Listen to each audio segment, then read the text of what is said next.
안녕하세요. 궁금해서 만든 유튜브 공무원유입니다. 오늘은 전 영상에서도 언급한 연랩 전사가 쫓는 한 여자 제로에 대한 떡밥을 이야기해 보려고 합니다. 먼저 루시드 어드벤처는 기가의 한건재 회장이 게임을 만들고 싶어 했지만 여러 안정성의 문제나 기술적인 문제 때문에 난간에 부딪히게 되는데, 이때 마녀라고 하는 존재가 한건재에게 만남을 요청하며 세계를 만들 수 있는 장난감을 한건재에게 넘기며 그 장난감을 통해서 만들어진 세상이 루시드 어드벤처인데요. 이 루시드 어드벤처를 만들 때 마녀가 한건재에게 넘긴 자가 바로 제로입니다. 원래는 제로가 한건재보다 앞선 태초신에 위치한 존재죠. 원래의 루시드 어드벤처는 한건재의 이야기만으로 형성되어야 하지만 세계를 형성하는 데 부족한 부분을 제로는 다른 사람들의 꿈속에서 정보를 충당하게 됩니다. 하지만 다른 사람들의 꿈속에서 정보를 충당하는 부분에서 제로는 인간에 대한 한멸감을 느끼게 되어 자신이 만든 세상이 인간들의 손에 더럽혀지는 것이 싫어 세계를 파멸시키려고 하죠. 이러한 제로의 계획에 의해서 세계는 붕괴하기 시작하고 한건재는 세계의 붕괴를 막기 위해서 다른 사람들의 꿈을 이용해 나머지 부분을 채우게 되죠. 이렇게 해서 현재의 루시드 어드벤처가 생기게 된 거죠.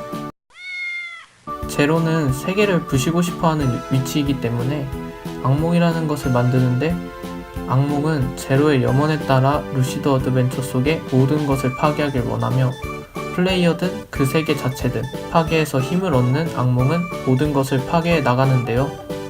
이러한 악몽에게 힘을 얻게 되어서 만들어진 길드가 악몽 길드로 약 1년 전 세력 1위 길드였고, 현재 가장 막강하다고 하는 기가와 요피랜드가 동맹을 해서 악몽 길드와 전쟁을 했으니 그 당시 악몽 길드의 위세가 강했다는 걸 알 수 있겠죠?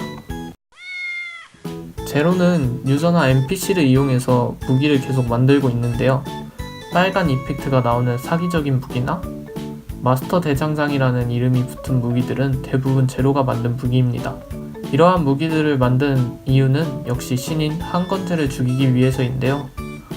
결국 제로가 항성공에게 준 특성으로 한건재에게 엄청난 타격을 줬으니 어떻게 보면 제로의 큰 그림이 제대로 성공한 거라고 볼 수 있겠죠? 현재 제로의 떡밥이라고 생각이 드는 것의 첫 번째는 노네임과의 관계로, 노네임은 외형은 제로를 닮았지만 연랩 전서가 좋아하던 아르메스와 같은 스킬을 사용하는 등 연랩 전서로 하여금 아르메스라고 오해를 불러일으키고 했는데요. 결론적으로 노네임은 아르메스가 아니었지만요. 그녀의 존재가 악몽이라는 것은 고대 드래곤을 통해서 확인되었네요. 노네임이 그저 악몽의 조각이어서 제로가 계속 노네임을 찾아다닌 건지, 그것이 아니라면 노네임이 악몽에서 가장 중요한 무언가를 가지고 있기 때문에 제로가 쫓는 건지는 계속 지켜봐야 할 것 같습니다.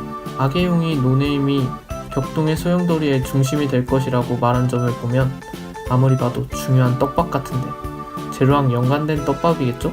두 번째 떡밥은 죽음의 신의 속을 보여줄 때 작가님이 제로의 부하로 보이는 악몽으로 연출하신 걸로 보아서 제로와 죽음의 신 사이에 무슨 일이 일어났던 것이 아닌가 싶습니다. 두 가지 정도 추측해보면 죽음의 신이 제로에게 동조했고 악몽의 힘을 얻게 되었다는 설정이나 죽음의 신이 제로에게 패배해서 죽고 그 껍데기를 악몽의 수하가 쓰고 있다는 것 두 가지를 예상했는데요. 제로는 계속해서 신에게 피해를 입히는 방법을 찾고 있었던 것을 봐서 죽음의 신이 패한 것보다는 제로에게 끌려 악몽에 동조했다는 것이 좀 더 타당성 있는 주장이 아닐까 싶습니다. 축복의 신도 제로에게 끌려서 기가를 도와주고 있었던 것을 보면 축복의 신과 죽음의 신 둘 다 흘려버린 제로, 당신의 매력은 도대체 어느 정도 전투의 신이 신경을 쓰고 있으니 크게 문제가 생길 것 같진 않네요.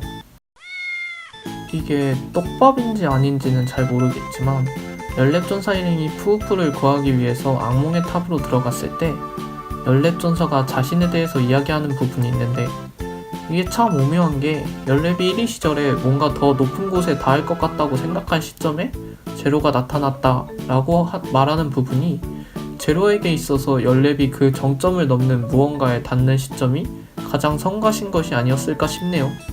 그저 제 생각이지만요. 여러분들은 제로에 대해서 어떻게 생각하시나요? 노네임이 제로의 분신이라고 생각하시나요? 여러분들이 생각하시는 제로에 대한 생각을 댓글로 달아주세요. 또는 다른 궁금한 점이 있다면 댓글로 달아주시면 그에 대한 영상을 만들거나 피드백하겠습니다. 이상으로 복만이었습니다. 감사합니다.